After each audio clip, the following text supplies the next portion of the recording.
Hey. Çık kenara. Çalışmalarına devam ediyoruz.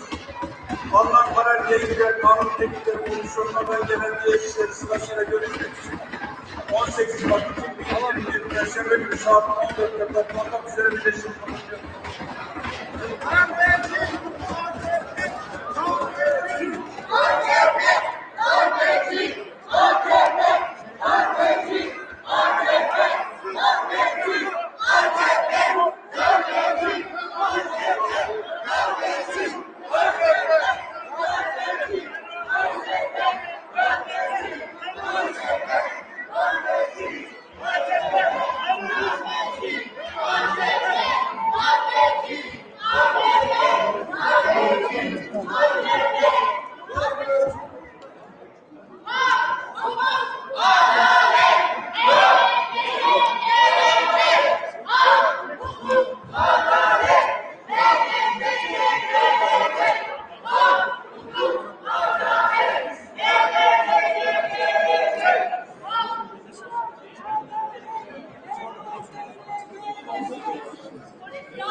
Çekin şuradan şunu dedim.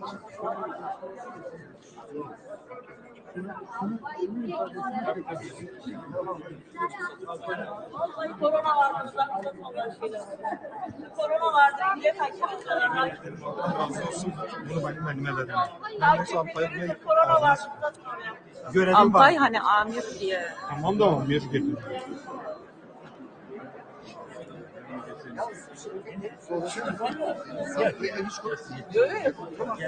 Ama siz idare etmeyin. Evet. AKP'li darbeciler genel kurulu terk etti. Evet. Darbeciler genel kurulu terk etti. Engin Altay yok ama Engin Altay.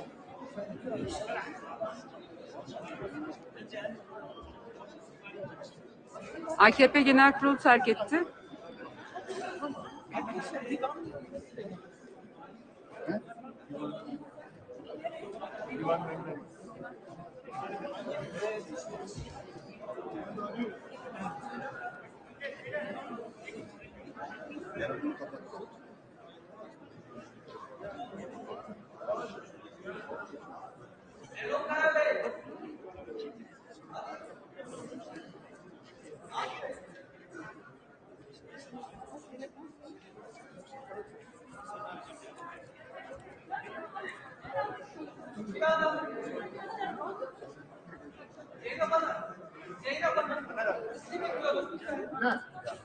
Yarın aç kafamı.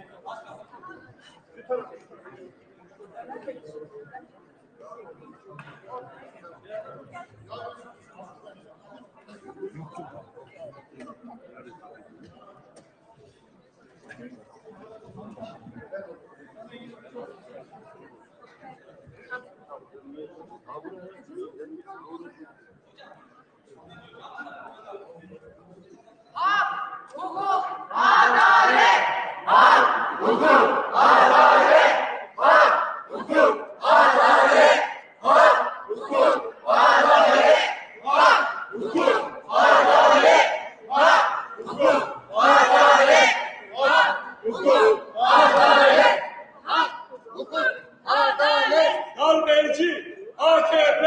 Darbeci AKP! Darbeci AKP!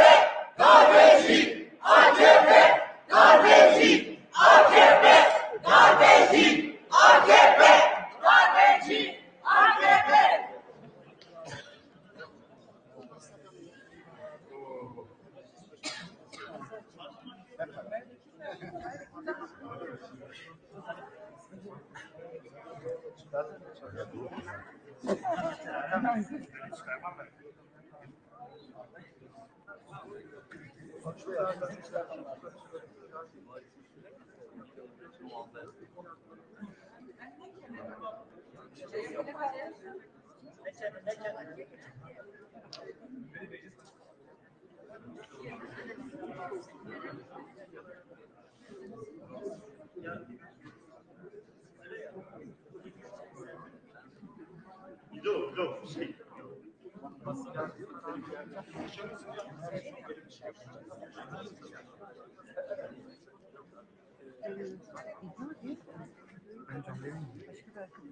Darbeye karşı omuz omuza. Darbeye karşı omuz omuza. Darbeye karşı omuz omuza. Darbeye karşı omuz omuza. Darbeye karşı omuz omuza. Devletimiz oğlu onurumuzdur. Gergerli oğlu onurumuzdur. Gergerli oğlu onurumuzdur. Hocam ters koymuş. Ters yapmış hocam. Ters yapmışlar ha. Hoca ilk tepeden yapmış ya. Ters yapmışlar. Ters abi.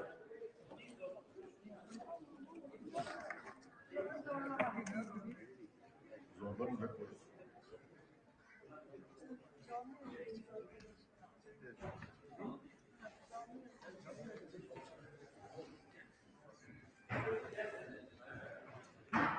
Gün gelecek, devran dönecek, darbeciler halka hesap verecek. Gün gelecek, devran dönecek, darbeciler halka hesap verecek. Gün gelecek, devran dönecek, darbeciler halka hesap verecek.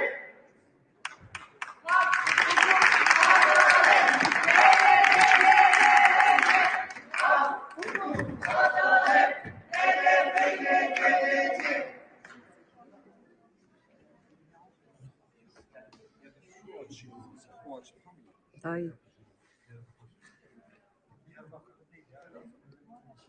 Darbeci AKP, darbeci AKP, darbeci AKP, darbeci AKP, darbeci AKP, darbeci AKP, darbeci AKP, darbeci AKP.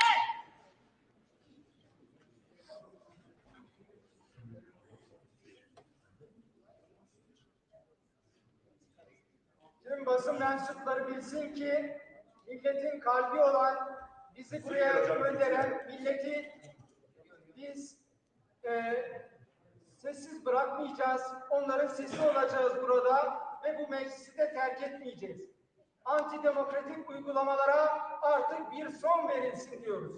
Memleket uçuruma sürüklenmeden, artık daha başka ihlaller olmadan biz Halkların Demokratik Partisi vekilleri olarak bu hukuksuzluğa karşı milletin meclisinde, bağrında, kalbinde direniyoruz. Tüm dünya bunu bilsin. Tüm Türkiye bunu bilsin. Ben çıplak aramayı gündeme getirdiğimde bu kürsüde her türlü hakarete uğradığım sözlerimden sonra demiştim ki ben haklıyım. Haklı olduğum için de güçlüyüm. Güçlü olduğum için de kazanacağım. Bizi zor duruma düşüremeyenler, yaptıkları hakaretlerle çıplak arama gerçeğini örtemeyenler işte vekillerimize saldırıyor. Bana saldırıyor, başka arkadaşlarımıza saldırıyor ve milletin meclisinden atmaya çalışıyorlar. Ama hak apaçık ortada arkadaşlar. Tüm gerçekler ortada. İşkence gerçeği ortada. Çıplak arama Arkadaşlar, HDP Genel Merkez sayfasından canlı yayın devam ediyor. Buradan kapatmak durumundayım. Oradan takip edebilirsiniz. hükümsüzlük ortada. Hepsi ortada ve biz bakın nerede Cumhur İttifakı vekili